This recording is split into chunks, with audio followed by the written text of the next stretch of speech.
Per ottenere il contributo regionale sull'acquisto dei testi scolastici in Veneto, i cittadini non comunitari devono presentare, oltre alla certificazione ISEE, un documento sul possesso di immobili o percezione di redditi all'estero rilasciato dalle autorità del paese di provenienza. Questo è scritto nelle istruzioni per il richiedente nel sito della Regione, con termine di presentazione per le domande entro il 15 ottobre alle 12. La norma, come fa notare in una mozione alla Giunta il gruppo del Partito Democratico, non è però presente né nella delibera di Giunta né nel bando per la concessione dei contributi. L'erogazione del buono libro, si tratta di 300-400 euro se lo studente frequenta le superiori, ripeto sono 26.000 alla fine quelle domande che sono state fatte l'anno scorso, gli ex comunitari sono stati 7.000 l'anno scorso, quindi anche in proporzione appunto famiglie disagiate che hanno bisogno di questo contributo, ma è un diritto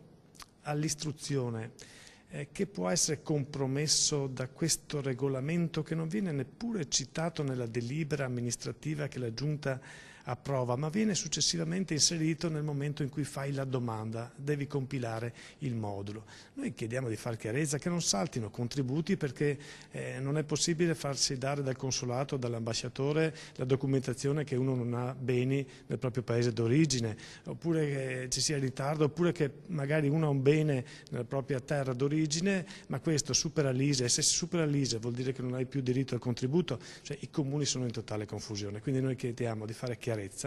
e di fare una norma che non discrimini. I timori che ci sia una discriminazione in atto sono forti anche da parte della CGIL, che dopo quanto accaduto a Lodi per i buoni pasto si rivolge alla Regione chiedendo di intervenire per due motivi. Vedere una certificazione ulteriore diversa per i soli cittadini extracomunitari è illegittimo. Tra l'altro non è nemmeno previsto dal bando che è stato approvato dalla Giunta regionale stessa. La seconda di sostanza.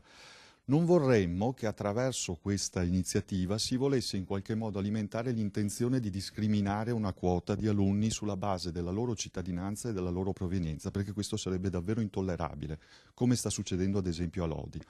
Allora noi diciamo sgombriamo il campo da questa volontà, non abbiamo bisogno di alimentare divisioni e discriminazioni e soprattutto noi diciamo a tutti coloro che avessero intenzione di alimentare questo tipo di atteggiamento giù le mani dai bambini e dalla scuola. Noi siamo in Veneto, la scuola è proprio il terreno in cui in tutti questi anni si è costruito un modello avanzato e positivo di integrazione e di coesione che non può essere in alcun modo messo in discussione da atteggiamenti di questo tipo,